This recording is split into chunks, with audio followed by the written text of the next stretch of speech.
hoy nos adentramos a lo que es el altar de adorar o para adorar, el altar de adoración, nuestro tema el día de hoy. Por lo que hasta aquí señalamos, como hemos visto, que adoración no es más que el acto de rendirnos absoluta y completamente al servicio y la obra del Señor y a la voluntad del Señor sin tener reservas, esto hasta lograr hacernos uno con Dios. Hemos hasta aquí hablado y tratado esta parte. Pero esto considerando lo que dice, ¿verdad? Hay un término hebreo llamado proskineo, proskinu, como es algo que igual traduce adoración al español, pero desde un contexto bien especial, porque lo habla desde el contexto de rendirse, de humillarse, de postrarse, ¿verdad? El cual diría María en aquel momento cuando Gabriel le está diciendo lo que va a suceder ante la llegada, la visita, la sombra del Espíritu Santo. Ella dice: he aquí la sierva del Señor, hágase conmigo conforme tu palabra, ¿verdad? Lucas capítulo 2 verso 35. A nota de ello, miramos que esta parte ya decir aquí la sierva del Señor, la posición que allí se emplea es cuando alguien se postra no solo en el orden físico, porque de pronto alguien puede estar físicamente postrado, pero de pronto estar muy de pie, muy erguido en el orden de su interior. ¿Me escuchó? Por eso que de pronto yo voy a adorar a Dios y quizás me postre hasta con el rostro al que pegue mi frente al cielo, al suelo, como veremos más adelante, como igual lo hizo Daniel, como lo hicieron otros, pero de pronto el corazón está muy elevado. De aquí nota. Pero ¿qué pasa cuando hablamos de altar? Hay una palabra en hebreo que la traduce, que es mishbehamah.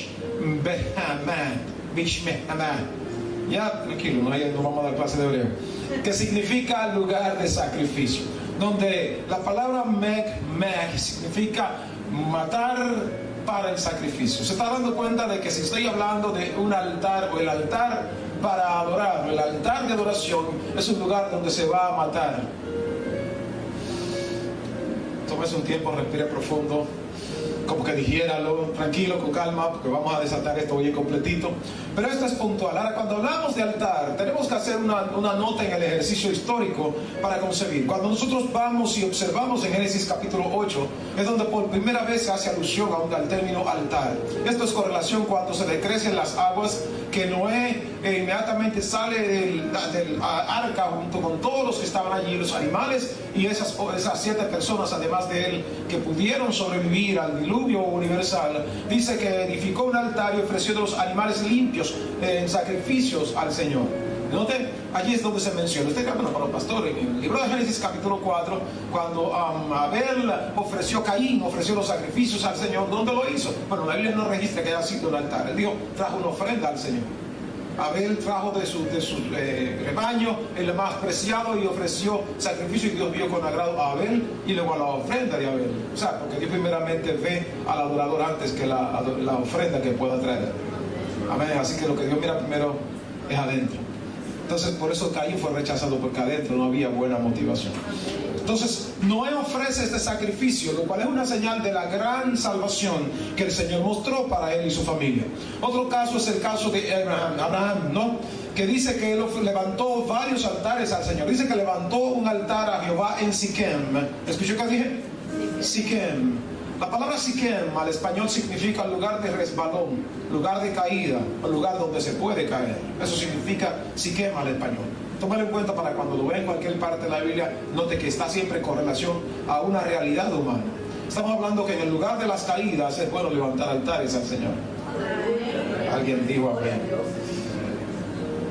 Sí, porque de pronto a veces tenemos nosotros niveles de dificultad y no queremos a base de la vida recordar donde caímos, en el lugar donde tuvimos esa debilidad que nos llevó al piso. Prometimos mantenernos fuertes frente a una realidad que de pronto cuando pasan los días sentimos como que ya yo no aguanto esto, ya lo que me toca es tirar la toalla, ya lo que me toca es rendirme porque yo no puedo con esta situación. Recuerdo las palabras del Señor al apóstol Pablo cuando dice en el libro de Isaías capítulo Isaías, voy para Isaías, pero tengo que recordar 2 Corintios capítulo 12 verso 9, donde cuando escuchan del Señor las mismas respuestas: bástate mi gracia, porque mi poder se perfecciona en tu debilidad. Note, si vas a resbalar es porque justamente a veces hay debilidades donde la gente cae por sus debilidades, pero tengo que notificarles que hay gentes que caen no en sus debilidades, sino en sus fuerzas.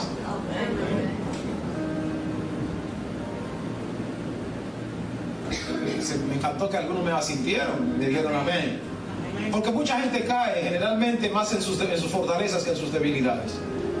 ¿Por qué? Porque yo entiendo que de este lado no tengo niveles de vulnerabilidad, yo aquí estoy fuerte, pero en lo débil estoy corriendo para no, ¿verdad?, hacer evidencia de mis debilidades. Pero en mi fortaleza no, yo estoy a todo pecho, yo mismo soy.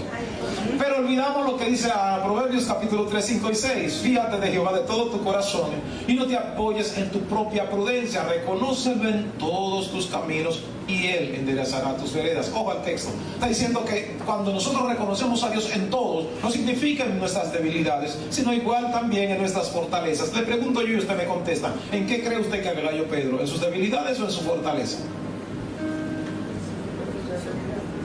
En su fortaleza. Mira, aunque todos te nieguen, yo no te niego. Pedro. Señor, yo hasta contigo a la muerte voy. Pedro. Tú, el tipo fiel, tú, Pedro. Pedro, antes de que el gallo cante, una vez tú me negarás 3 veces. O sea, en su misma impulsividad, que aparentemente era su fortaleza, en el mismo impulsivo que dijo, tú eres el Cristo, el Hijo de Dios viviente, se adelantó a todo. Él siempre daba un paso adelante. Su fortaleza fue justamente lo que lo hizo caer. Así que Abraham levantó un altar en el lugar donde se cae. Y Pablo dice, y el que piense estar firme, mire que no caiga. Pero dice también que levantó un altar en Hebrón. Me gusta esto. En Hebrón. Medallón real, como se traduciría también del hebreo al español. Levantó uno en Moriah. Se recuerden que Moriah es relativo a María, ¿verdad? Es lo mismo, María, Maraya o Maray. Significa amargura, rebeldía o escogido, o aflicción. Eso es lo que significa María. Rebeldía, aflicción o amargura. Entonces se está diciendo que él levantó un altar allí, justo en el lugar donde él tenía que ofrecer en sacrificio a su hijo Isaac, dándonos entonces evidencia que se levanta altares donde hay provisión divina. No, alguien no escuchó eso. Se levantan altares donde hay provisión divina, porque a veces estamos pasando por crisis, por carencias, y el Señor hace niveles de provisión a nuestras vidas, sí o sí. Y note, cuando hablo de provisión, yo quiero que tomes en cuenta esto, porque descomponiendo la parte analógica de la palabra provisión, la palabra pro, en el caso transliterando al español, significa antes o anticipado, visión, mirar, ¿verdad? Horasis, diríamos en texto griego, horasis u optaxis, significa mirar o visión, o sea, mirar anticipadamente o tener una visión anticipada. Yo quiero que tomes en cuenta esto, porque si yo voy a tener el altar de adoración listo para Dios, tengo que entender que habrá una provisión divina en medio de la crisis. Alguien tiene que escuchar esto, porque de momento alguien está pensando, yo no sé lo que me está pasando, yo tengo una dificultad y yo no sé por dónde Dios está haciendo provisión. Él vio antes de que sucediera la crisis lo que tú ibas a necesitar. Amén. Amén.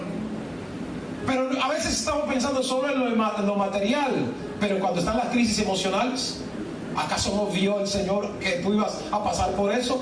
¿O no conoce el Señor las cosas desde el principio hasta el fin? O como dice el escritor de Eclesiastés 7, que Dios puso eternidad en el corazón de los hombres. Así que si usted va a durar, digamos como duró Matusalén, 960 años, para Dios eso es solo un puntito de alfiler, una punta de alfiler que Él hizo en su eternidad para mirar quizás esos casi 1000 años que duró el hombre más viejo del planeta.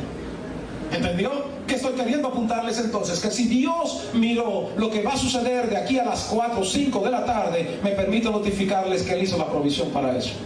Pero usted y yo estamos diciendo, Señor, ¿hasta las cuántas? Señor, ¿por qué voy a pasar por esa dificultad? Y Dios diciendo, yo miré lo que tú ibas a pasar y provisioné tu salida también. Oiga mi expresión. Santo es el Dios poderoso. Entonces Abraham vivió esta parte. Y me encanta la nota, porque cuando él le dice a Isaac, ¿y dónde está el cordero para el sacrificio? Y vamos al libro de Juan, escuchamos al Bautista decir, he ahí el cordero de Dios que quita el pecado del mundo. Pero usted y yo a veces nos quedamos, ¿verdad?, pendientes diciendo, ¿dónde que está la provisión? Ya la respuesta está dada, hermanos. Pero otro que también levantó altar fue a Isaac. Dice que lo hizo, ¿verdad? Él mismo en Beersheba, ¿verdad? Que significa el juramento de los 7 pozos. Está diciendo que allí hubo este juramento en el que se hizo. Cuando él, por guianza divina, no desciende a Egipto ante una crisis global que había para el momento, no desciendas a Egipto, vete al lugar al que yo te envío y allí habita solo como extranjero, como un forastero, como un peregrino. No te detengas a vivir en el lugar, solo estarás allí de paso. Dice que llegó hasta ese lugar donde empezó a edificar, a sembrar con toda la tierra erosionada y dura, y dice que él empezó a sembrar y tuvo cosecha al 100 por 1. Lo echaron de ese lugar.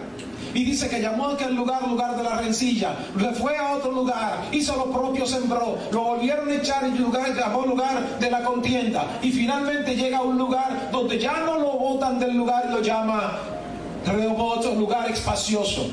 Y allí es donde él hace justamente, levanta el altar conocido, ¿verdad? En ese lugar llamado Beersheba, que significa el juramento de los 7 pozos, donde se mostró una poderosa guianza del Señor para garantizarle la vida al hijo de aquel que Dios le había dado la promesa.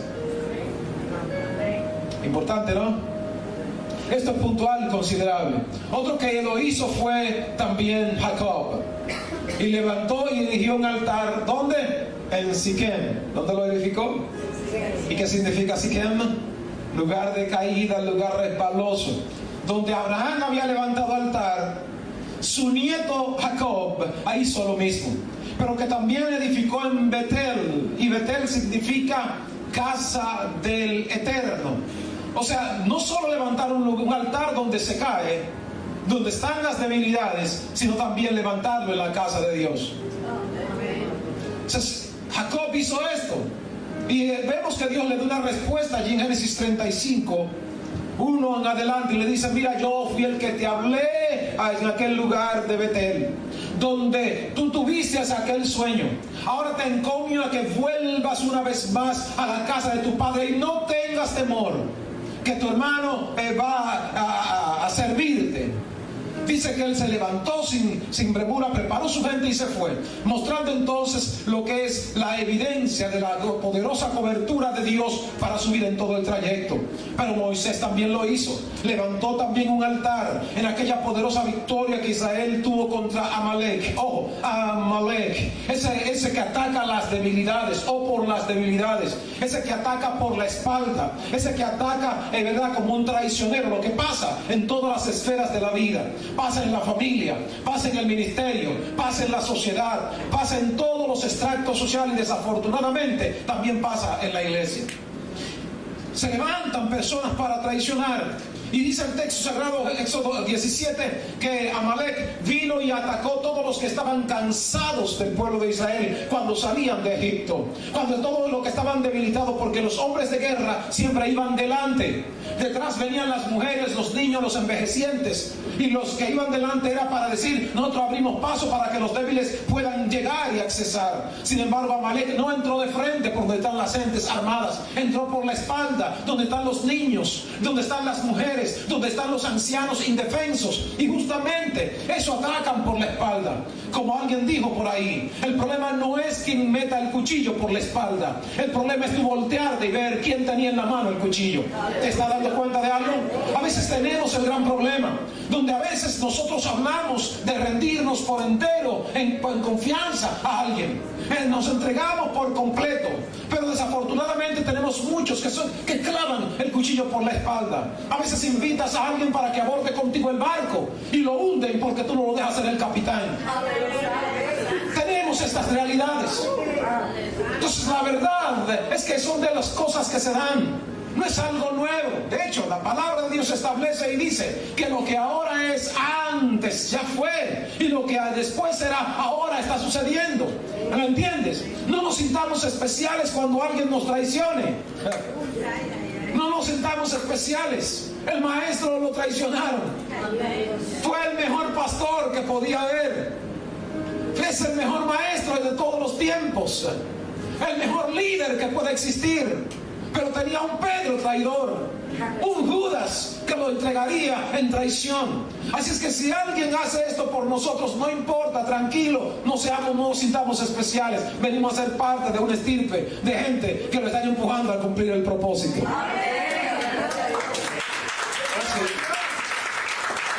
Aleluya. Así que si pasa en el matrimonio, tranquilo. No, entonces eso no es para todo el mundo. Porque de hecho, para poder alguien ser fiel, tiene que haber nacido primero. No te que dije haber nacido primero, pero es haber nacido de nuevo. Porque de hecho la palabra fidelidad en el texto griego es ginomai, o aquel que ha experimentado el nuevo nacimiento. O sea que los que nacieron, ¿verdad? Naturalmente hablando, van a traicionar en algún momento. Ahora nazcamos de nuevo, ¿verdad? De modo que si alguno está en Cristo, ahora aquí el asunto es estar en Cristo. Entiende el en como preposición del lugar que implica dentro de. ¿Amén? En griego, en hebreo, en inglés, usted lo entiende en español. A la nota. Pero otro que lo hizo, yo quiero que tomes en cuenta esto. Josué capítulo 4, versos 8 y 9. Josué levantó un altar justo en el medio del Jordán. ¿De dónde? Jordán. 4 definiciones de Jordán al español y voy a recurrir. Recuerden que lo voy a enseñar. El que desciende significa el español del hebreo. El que es quebrantado, el que es humillado o el que se muere. ¿Con cuál de las 4 se identifica?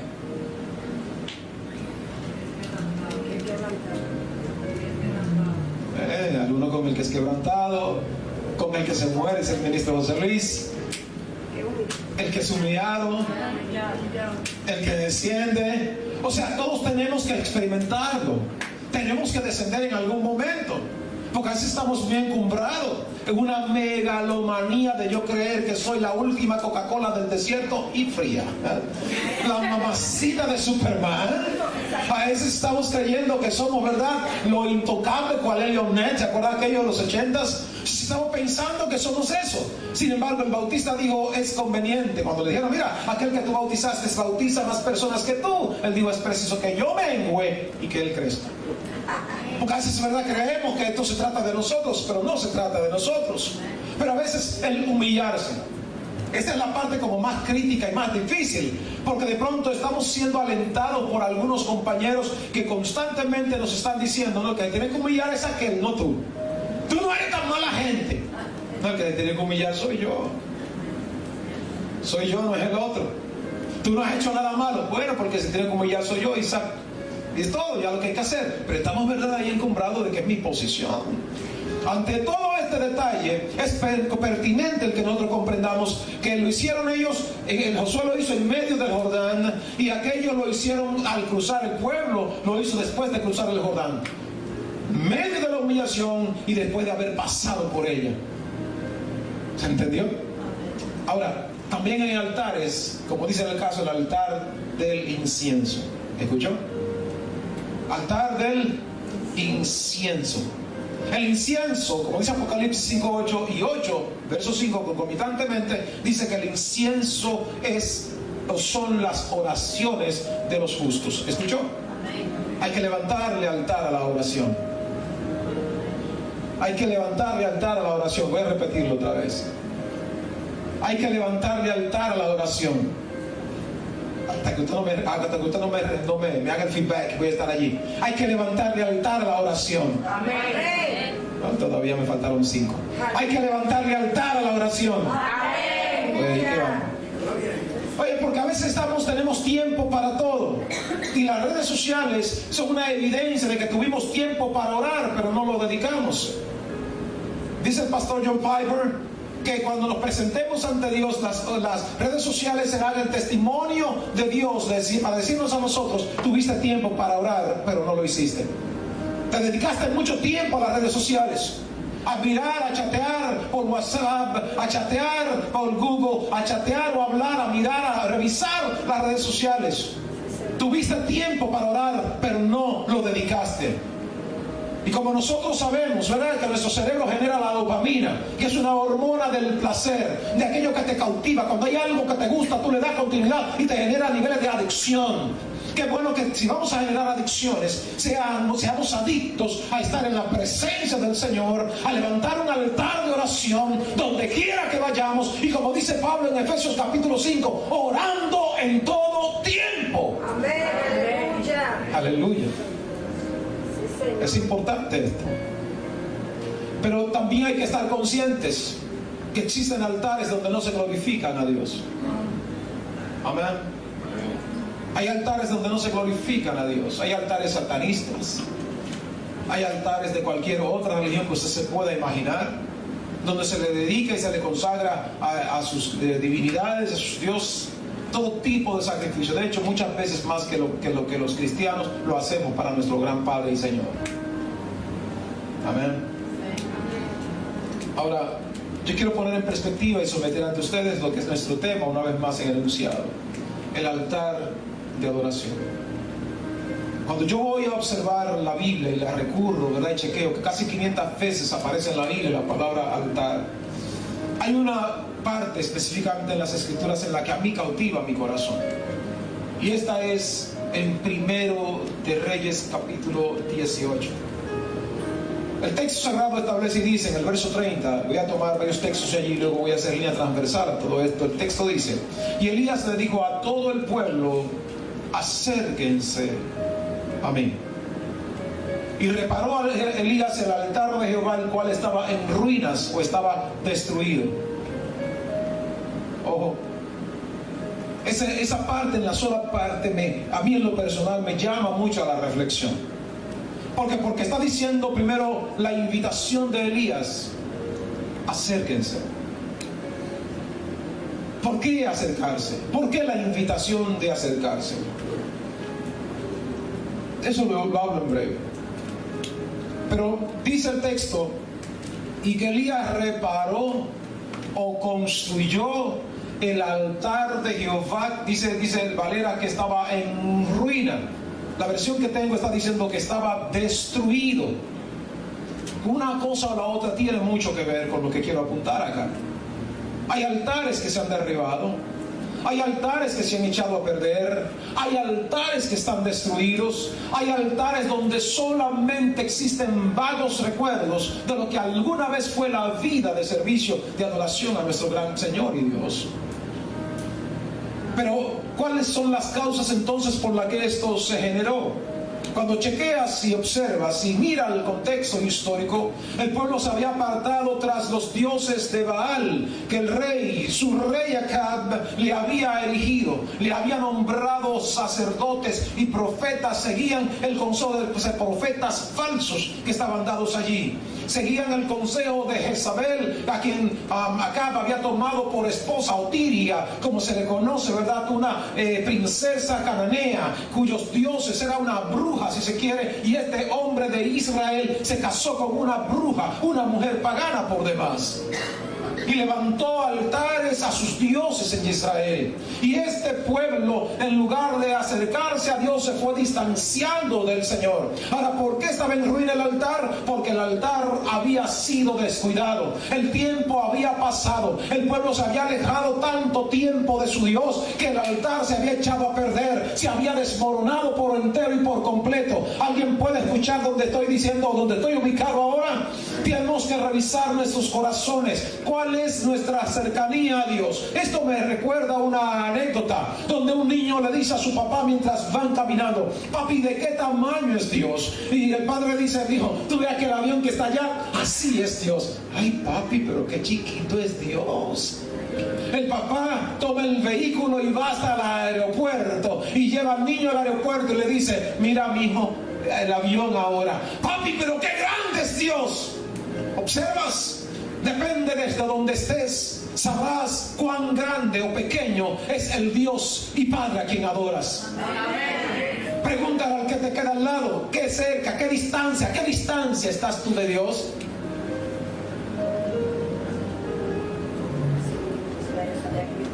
Porque es lo que va a determinar si nuestro altar está erigido con las condiciones apropiadas para rendirle un servicio al Dios, al mi Padre que adoramos. Así hay muchas gentes que no pueden identificar a Dios en su vida porque están muy distantes de Él, están tan lejos del Señor, y en esa distancia no pueden apreciar las bondades y belleza del Dios al que servimos.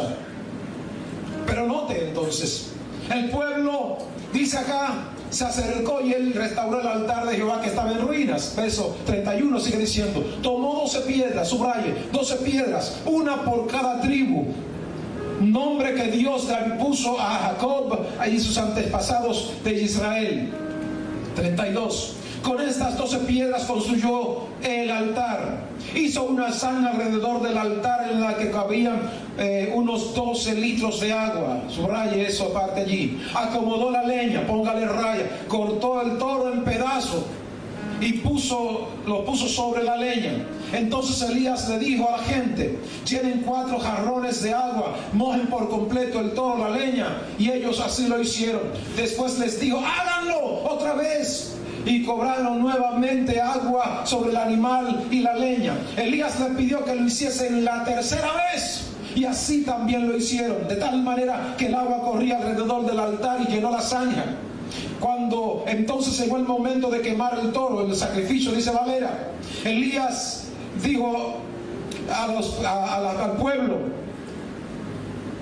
y se acercó y pidió a Dios: Dios de Abraham, de Isaac y de Jacob, haz hoy que todos sepan que tú eres el Dios de Israel y que yo soy tu siervo y que he hecho todo esto porque tú me lo has pedido.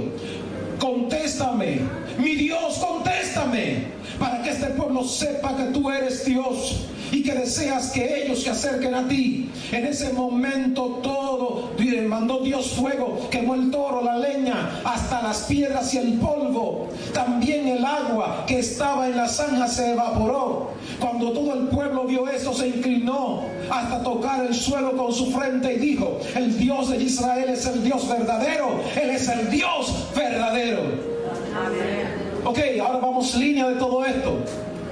Si observamos, el pueblo estaba tan distante, pero hay una nota importante a señalar: que este altar no se estaba levantando en un templo, se estaba levantando encima del monte Carmelo, se estaba levantando encima de un monte, o el monte, ¿verdad? Allí como se llama, de Armagedón, ¿verdad? Que es el valle que le queda en el entorno. Allí se estaba levantando este altar en el que se manifiesta esta presencia de Dios poderosa. El maestro, en esta conversación de apertura que tuvimos, está hablando con la mujer samaritana, donde le está diciendo que no se va a adorar a Dios ya en el templo, ni siquiera en el monte, que los que adoran al Padre deben hacerlo como debe hacerlo, como el Padre lo quiere, lo hagan guiados por el Espíritu.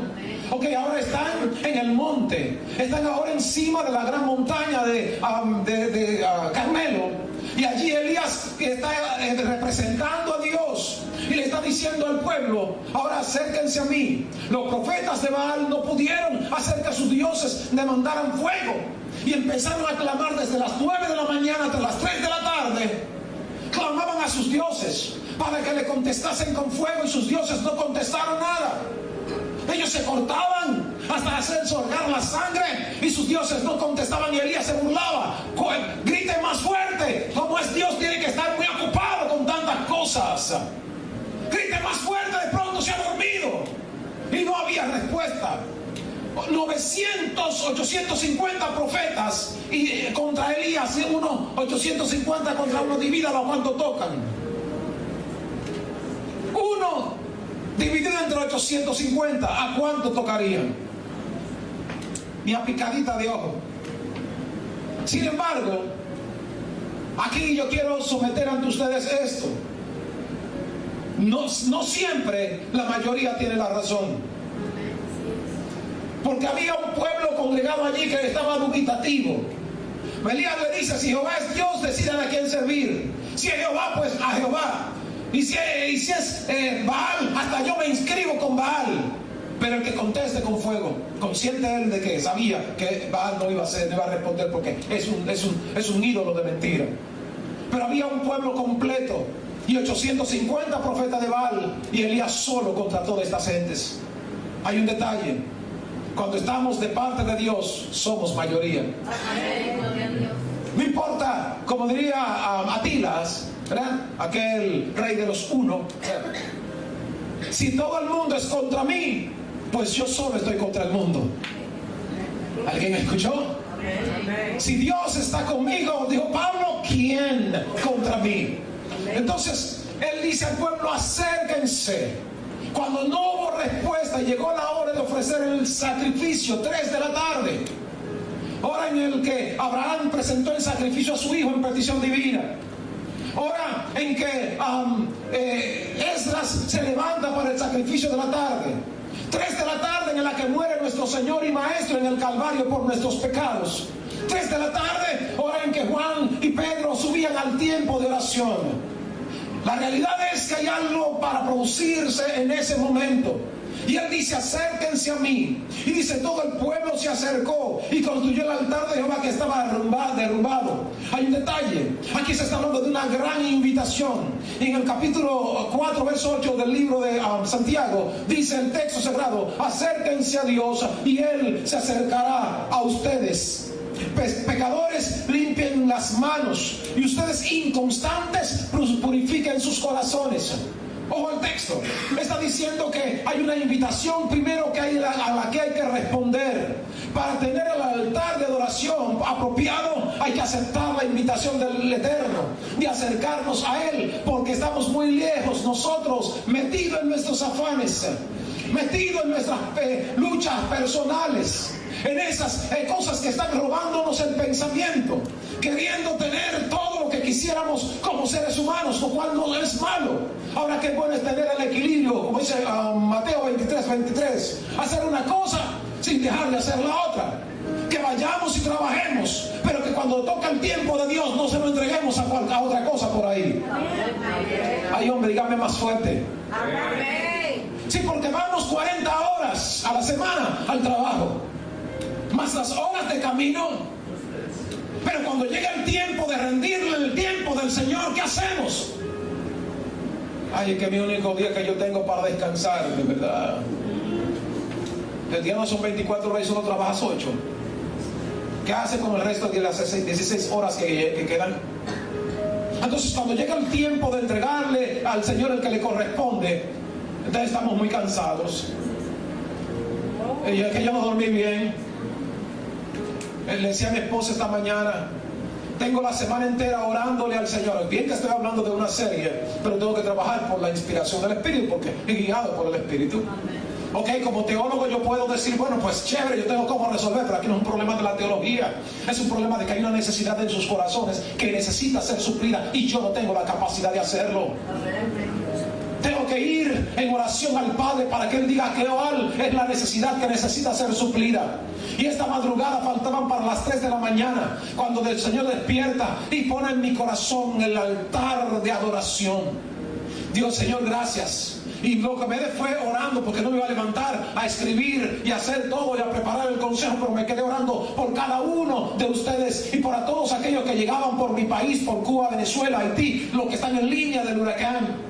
Orando e intercediendo y dándole gracias al Señor, pero con la conciencia de saber que si Dios ha puesto esto de enseñar la dimensión de la adoración, debe usted entender que si el Señor recurre y hablar tantas veces la misma cosa, alguien tiene que mirarse adentro y decir: ¿realmente soy yo esa persona que Dios está buscando como los adoradores? ¿Será que la vacante la voy a llenar yo porque el Padre anda buscando verdaderos adoradores? O sea que hay una vacante en el cielo donde el Padre está diciendo que ya la hora viene, y ahora es cuando los verdaderos adoradores adorarán al Padre en espíritu y en verdad, porque el Padre busca verdaderos adoradores que le adoren. ¿Entiendes? O sea, anda buscando adoradores auténticos. Nota que dice verdadero, señalando que hay unos falsos, que hay falsa adoración. Porque hoy día todo el mundo dice: Dios te bendiga, aunque sea un desgraciado pecador. Lo vemos cuando vemos los premios mundiales, los Emmys, los Grammys, cualquier que ustedes ven de los Latin Music Awards, en cualquier área, todo el mundo dice: Dios le bendiga. Pero la realidad es que sus corazones están conectados a Dios de verdad. No son los mismos adúlteros y pecadores, no son los mismos engañadores, no son los mismos que a veces maltratan, le roban el derecho a aquel que merece ser entregado. Por eso Dios está diciendo: ando buscando verdaderos adoradores. Porque hoy todo el mundo habla el lenguaje cristiano, pero ¿son verdaderamente cristianos? Hoy muchos entienden las jergas evangélicas, pero en el corazón ¿qué hay? ¿Hay adoración al Señor? Porque si adorar es hacerse uno con Dios hasta que yo desaparezca y Él sea todo en mi vida, entonces ¿cuál es nuestra cercanía a Dios? Número 2, Una de las grandes demandas en la invitación para el altar de adoración es tener un corazón dispuesto y humilde. ¿Escuchó? Corazón dispuesto y humilde. Porque a veces hay una actitud en el orden de nuestras vidas. No, yo soy muy joven. Yo tengo que vivir la vida, yo tengo que disfrutar la vida. Cuando yo soy un viejito, ya yo tal vez me entregue a Dios, eso decía yo. Pero una cosa piensan los burros y otra cosa es el Dios que los apareja. En la medida en la que nosotros podemos entender nuestra necesidad de Dios, acabarán nuestras grandes crisis personales. Ojo con ello. En la medida, reitero, que podamos entender y aceptar la invitación de Dios, acabarán nuestras crisis y orden personal. Tercero que hace Elías es que toma 12 piedras. ¿Escuchó que dije?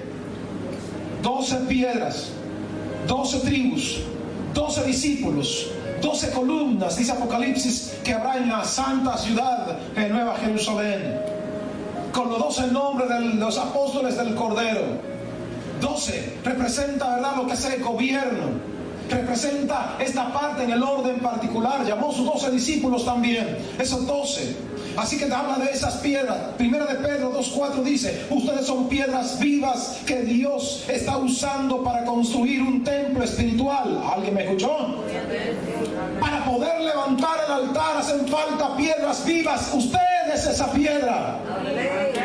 Para poder levantar un altar en el que se pueda adorar a Dios, usted es una piedra que Dios quiere usar para levantar un altar donde Él se pueda honrar y manifestar. Dígale al que le queda al lado: deja que Él te use para edificar su templo de adoración.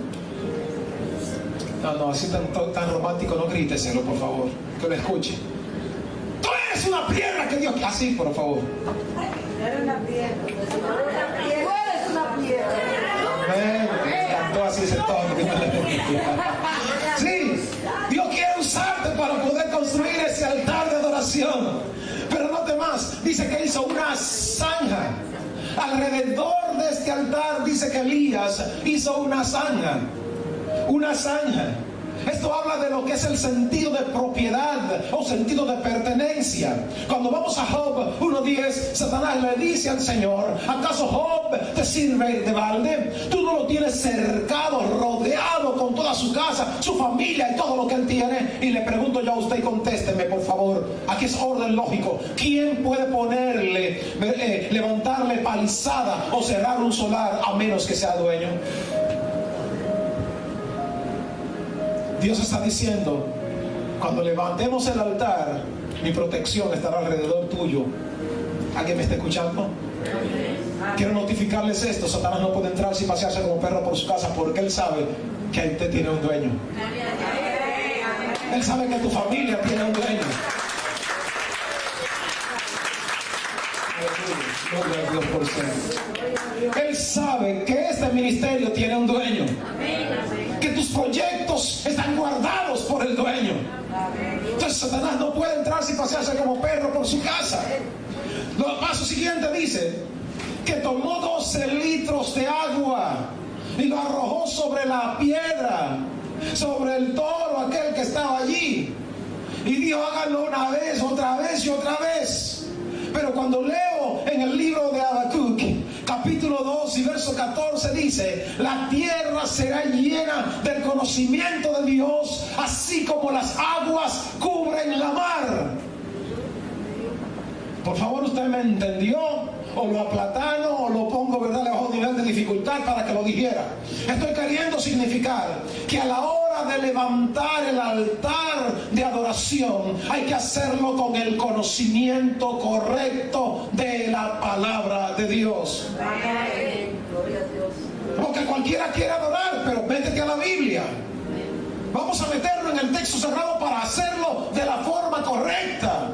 Porque de pronto aparecen personas que creen que las buenas intenciones, Dios no quiere personas con buenas intenciones, Dios quiere gente desobediente y se acabó a lo que Él ha dicho.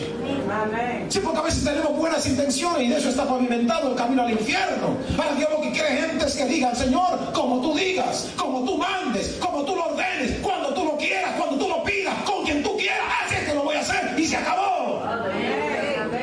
Eso es lo que el Señor espera.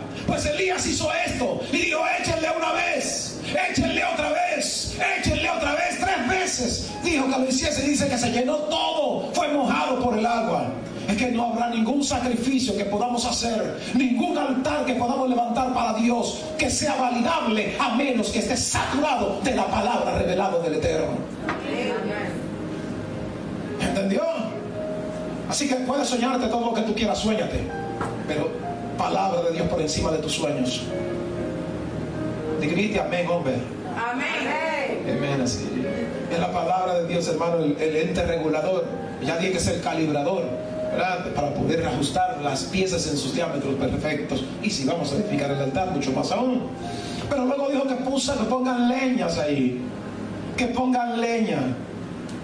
Cuando vamos a primera carta a los Corintios capítulo 3, notamos allí que en el verso 12 dice el apóstol Pablo allí que esta leña habla de la fragilidad, es un indicativo de la fragilidad de las obras que nosotros hacemos, porque Pablo dice, si alguno pone otro fundamento, piedra preciosa, oro, plata, luego dice madera, aquí vamos, leña, el fuego la va a probar.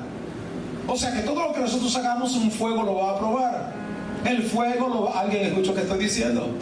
El altar de adoración, hay fuego que va a probar lo que hemos hecho.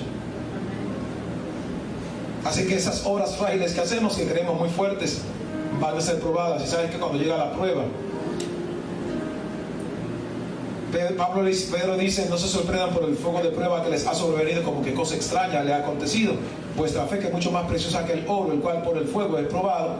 Recuerden que para sacar el oro y separarle los metales que se le adhieren al oro, hay que llevarlo a un horno de 35.000 grados Fahrenheit. Miren lo caliente, para poder separarle los metales que se le adhieren. Y él está diciendo que nuestra fe es mucho más preciosa que el oro. Y el oro se prueba con el fuego. ¿Y nuestra fe cómo va a ser entonces probada? Así que lo que ustedes hagan va a ser probado. Ahora, ¿cómo va a ser probado? ¿Cuál es el tipo de prueba que vendrá? I don't know. Dios sí sabe. Algunos están pasando por ella ahora mismo. Algunos están diciendo, Señor, ya yo lo que estoy en una desesperación, yo quisiera hasta hoy. Señor, que yo no quiero vivir más. Estamos gritándole al Señor, ya yo no puedo con esto, Señor, yo me estoy por volver loco, yo me estoy, Señor. Ay, santo.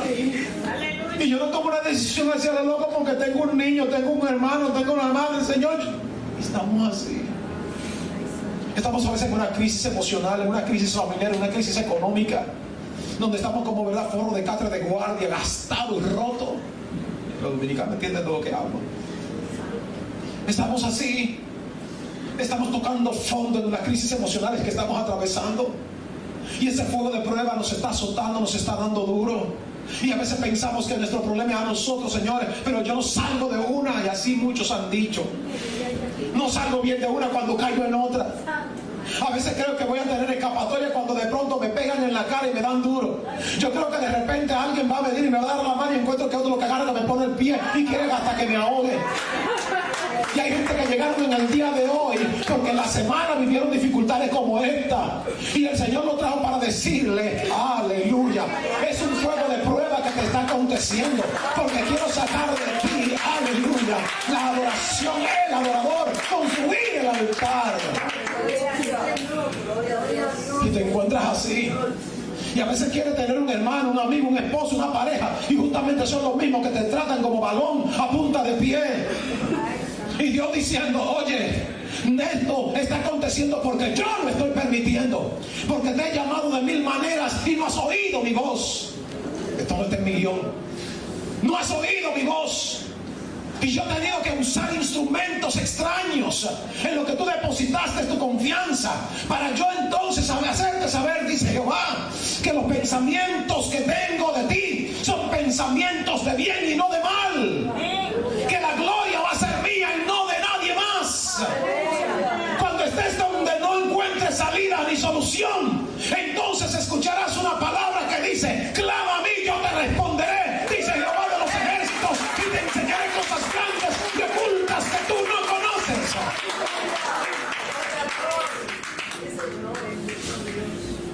Es que la distancia que hemos tenido de Dios, Dios va a buscar la forma de acercarnos. Oh Lord, hace unos años la emisora para la que trabajaba como director de programación, yo grababa algunas cápsulas que creo que deben estar todavía en la emisora.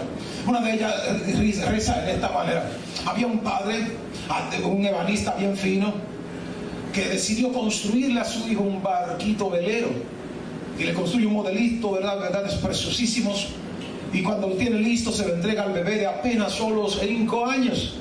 El niño dice al padre: papi, ¿tú crees que lo puedo probar en el lago? Sí, pero solo en la orilla, hijo, y úsalo con este cordoncito. No te acerques a la orilla, tú nada más lo pones para que vea, y cuando tú lo alas. Y el muchachito está con su barquito disfrutando algo precioso, un niño de 5 años, ¿cuánto? Imagínense motivación. Y ante este hecho llega una brisa de repentina que separó el barco y se le fue, y el niño empezó a llorar y sale corriendo. Y el papá había dado la vuelta a buscar algo que se le había caído, el niño no lo encontró y siguió llorando. Un niño 7 años mayor que él, o sea 12 años, le dice: ¿por qué lloras? El niño le cuenta la historia y le dice: ven, muéstrame a ver dónde está el barco. Y llega, en efecto está en el medio del lago, y como el lago era un poco profundo, aquel muchacho 12 años se llena la mano de piedras y empieza a arrojarle piedras al barco. El niño llora ahora no solo porque el barco está lejos, sino porque le están arrojando piedras, y una de esas puede encestarle, pegarle y hundirle el barco. Mientras el muchacho 12 años lanzaba piedras, las piedras iban un poquito más allá del barco, y al caer al agua formaban unas ondas que lo iban acercando poco a poco a la orilla, hasta que finalmente logró llegar a la orilla. El niño tomó su barco contento y se fue. Moralejas, jóvenes, diría Mario Moreno Cantinflas, 1980. El barquito eres tú. El lago, la vida. El viento, tus decisiones. El niño mayor, Jesús. Las piedras son las pruebas que él lanza, que a veces tú crees que te va a hundir en medio de esas pruebas, y Dios está diciendo: te la estoy lanzando para acercarte a mí porque estás muy lejos. Oh Lord, estás muy lejos y necesito traerte de regreso a mí. Esas piedras van a seguir cayendo hasta que te acerques a la orilla y yo te tenga en mis manos y cumplas Juan 10:27. Estarás en mis manos y nadie te arrebatará de mis manos, dice Jehová de los ejércitos. Están cayendo piedras todavía alrededor de gentes aquí. En este altar en el que adoramos, en este altar de adoración, hay gentes que Dios tiene que seguirle arrojando piedras hasta traerlos, porque están muy lejos de Dios. Y a veces estamos nosotros tan distantes, dándole resistencia a Dios. Si le puedo notificar algo: si el huevo cae sobre una piedra, ¿qué le pasa al huevo? Y si la piedra le cae al huevo, entonces sigue sufriendo el huevo. Dios es la piedra, tú eres el huevo. Acércate definitivamente a Dios, porque Él va a seguir usando las piedras para lanzarla contra el barco que eres tú en el lago de la vida, por las decisiones que te han separado de Dios. Llámese rebeldía, llámese autosuficiencia, llámese vanidad, llámese lo que fuese. Dios va a usar herramientas para traerte de regreso. Hasta que, como el carnero, el toro que Elías cortó en pedazos y colocó sobre el altar, el apóstol Pablo nos recuerda en Romanos capítulo 12, 1 en adelante: por lo tanto, hermanos, tomando en cuenta la misericordia de Dios, le ruego a cada uno de ustedes que en adoración espiritual se ofrezcan ustedes mismos, o ofrezcan sus cuerpos en sacrificio santo y agradable a Dios, para que se amolden, para que no se amolden al mundo actual, sino que sean transformados mediante la renovación de sus mentes, y así podrán comprobar cuál es la voluntad de Dios, buena, agradable y perfecta. ¿Estás oyendo? Si hay que presentar sobre el altar, si altar, cuando lo tradujimos, es matar para sacrificio, no es burritos, no es toritos como en el pasado. Ahora lo que hay que presentar es nuestros propios cuerpos. Y alguien dirá: pues entonces yo tengo que morirme para adorar a Dios. Quizás no es exactamente lo que Dios está diciendo, pero lo que sí le está diciendo es que hay unas voluntades que necesitan ser muertas, porque se resisten a la voluntad del Padre, porque no se amoldan a la intención del Señor, porque no quieren funcionar funcionar de acuerdo a lo que el Señor ha establecido. Y cuando se han colocado y han muerto a esas áreas personales del concepto, la idea, porque yo creo que tengo la razón, cuando eso ha muerto, se comprueba la agradable, buena y perfecta voluntad del Padre para nuestras vidas. Otra cosa que hizo Elías, número 8, clamó al Padre. Wow. Yo me puse a buscar en el texto hebreo la palabra clamar. Y cuando busco la palabra clamar y traigo al español, significa rasgar, gritar hasta rasgar el silencio. Clamar o gritar hasta lograr ser atendido o escuchado. Y eso, como dice Jeremías 33:3, clama a mí y yo te responderé. Y te enseñaré cosas grandes y ocultas que tú no conoces. Ojo con el texto. Está diciendo clama a mí, pero hemos estado clamando a veces a otra persona, pidiéndole auxilio a alguien más, cuando el Señor ha dicho a mí clama. Porque la respuesta no la tiene la gente, la respuesta no la tiene el vecino, no la tiene ni siquiera mi padre, no la tiene mi madre, no la tiene mi hermano, no la tiene mi prójimo, no la tiene mi esposa, no, la tiene Dios. Él es el que tiene la respuesta. Por eso Él dice clama a mí, yo te responderé y te enseñaré cosas grandes y ocultas que tú no sabes. Número 10, lo que sucede entonces en respuesta cuando se ha reconstruido el altar de adoración. 18:38 de Primero de Reyes. En ese momento, cuando Elías clamaba, hay un detalle acá, porque también hay que clamar con conexión a la revelación de Dios en su palabra. Jehová, Dios de Abraham, Jehová, Dios de Isaac, Jehová, Dios de Jacob. Así clamaba Elías. O sea, de acuerdo a la palabra. De acuerdo a la palabra. Contesta con fuego, para que estas personas sepan que yo soy tu siervo, que tú eres el Dios verdadero y que lo que estoy haciendo es porque tú así lo has mandado. Una cosa es que yo quiera hacer algo porque Dios entienda que Dios me mandó, y otra cosa es que Dios me haya mandado. ¿Se entendió?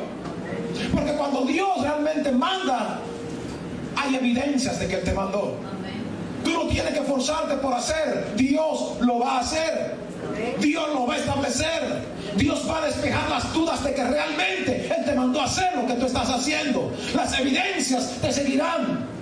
Decía mi esposa esta mañana, me contaba y decía algo. No digo yo, no. Evidencia, yo no tengo que caminar tras las señales. Es un problema de ellas que tienen que caminar detrás de mí. ¿Alguien se entendió? Lo repito al paso. Yo no corro tras las señales. Las señales tienen que seguirme a mí porque fue lo que Jesús dijo. Y estas señales seguirán a los que creen. Así es que yo no tengo problema con esa parte. Que las señales se evidencien de que yo he sido llamado por el Señor.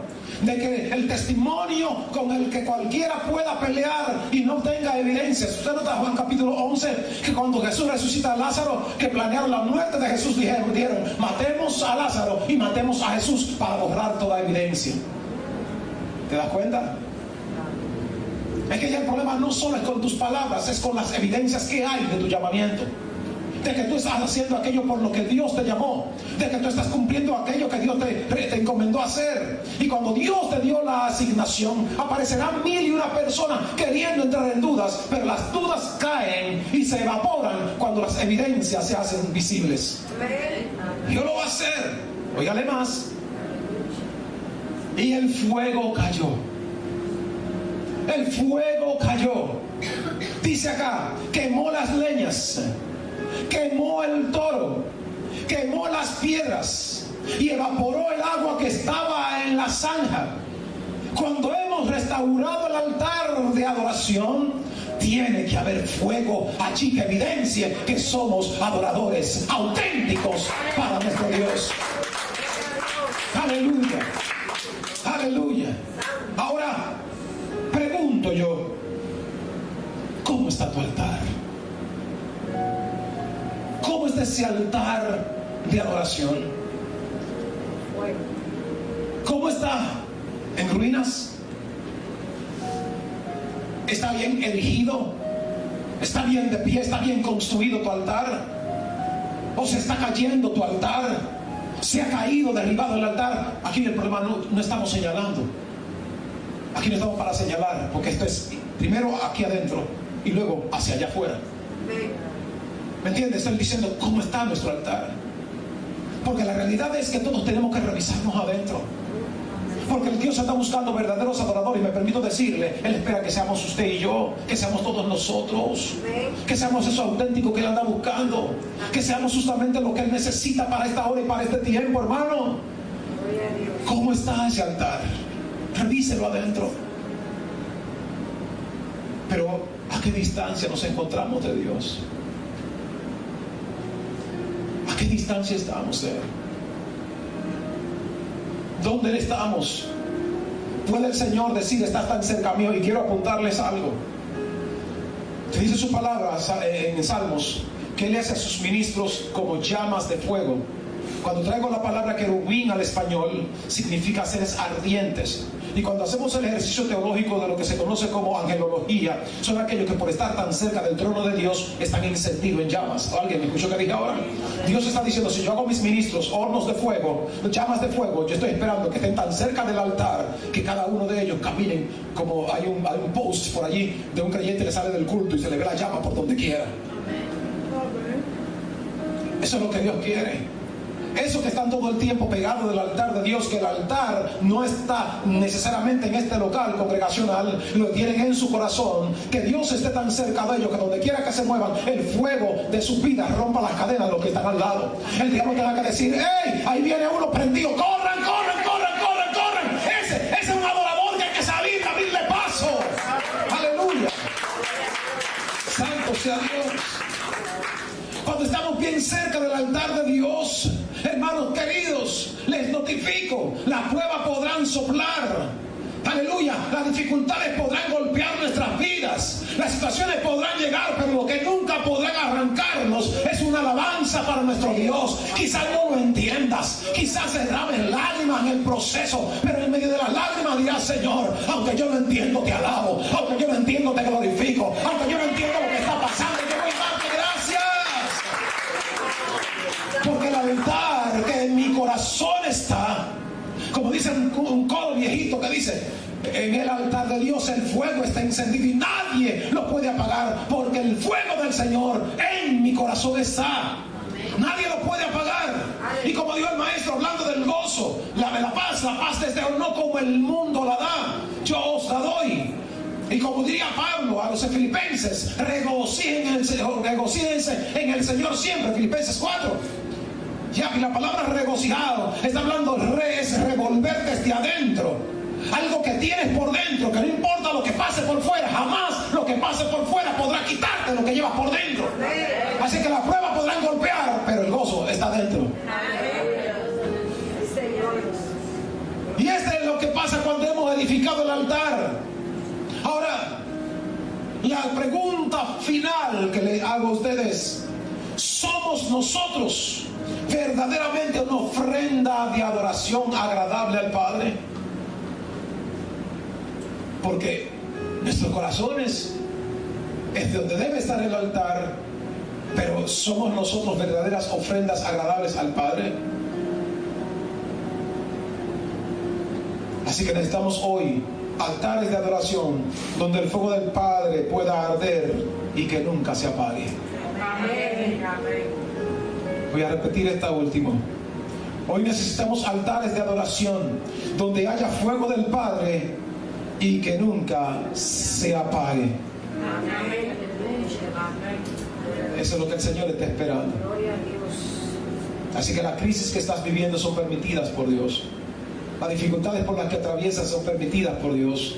El proceso por el que vas, y ya reitero, no hay más procesos, vía, camino, medio por el que pasas algo para llevarlo a un grado mejor o que alcance un grado superlativo. Eso es lo que traduce en latín la palabra proceso al español. O sea, Dios está diciendo, te estoy haciendo pasar por eso. Esa es la motivación de todo esto. Para final de cuentas tener en ti el altar de adoración con un fuego que nunca se apague.